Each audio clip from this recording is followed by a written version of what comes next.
Hi, Michael here with My Food Truck Coach. I want to talk to you today about water and gray water in the state of Florida and getting a license in the state of Florida. And probably the most question we get asked without a doubt is water and gray water, and do I need a commissary? And the short answer is, do you need a commissary? The answer is no. If you have a 3-compartment sink and a hand washing sink and hot water, you are considered self-contained. But you do have to report to the Department of Business and Professional Regulation. That's the DBPR. They're the ones that give out your license, which is called an MFDV. You have to tell them where you're going to get your fresh water. It needs to be had from a commercial establishment. Doesn't matter which, as long as it's on a city water system, or if it's on a well, it has to be tested at least once every 12 months for contaminants.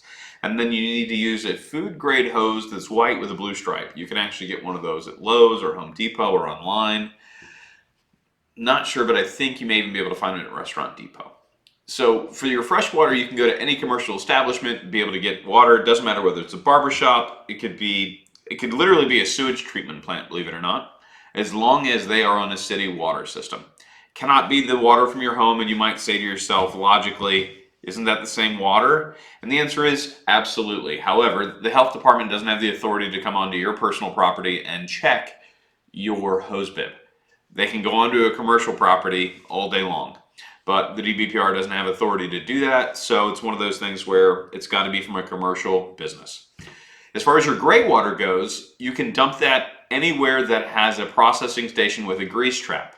So that could be a car wash, that could be a Flying J truck stop that services RVs for black water and gray water. It could be at a restaurant by putting it through their sink system, through their drain, because they go through a grease trap. And then beyond that, it really becomes a question of what's convenient for you. Where are you parking your truck? So sometimes people call us and say, can't you just give me a place? And the answer is no. I can't just give you a place where you can go and get your fresh water or dump your gray water, because it needs to be convenient for you. You need to do a little bit of research around where you're going to park, and then determine where can I get my fresh water and where can I dump my gray water. These locations are not always together. Huge bonus if they are, but they're not always together.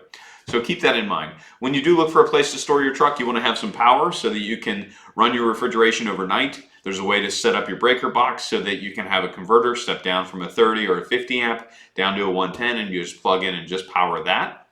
That's something our shop does when we build out trucks. We make sure that we set it up so that the refrigeration's on one leg of the panel. That sounds like a foreign language. It is. It's an electro-ease.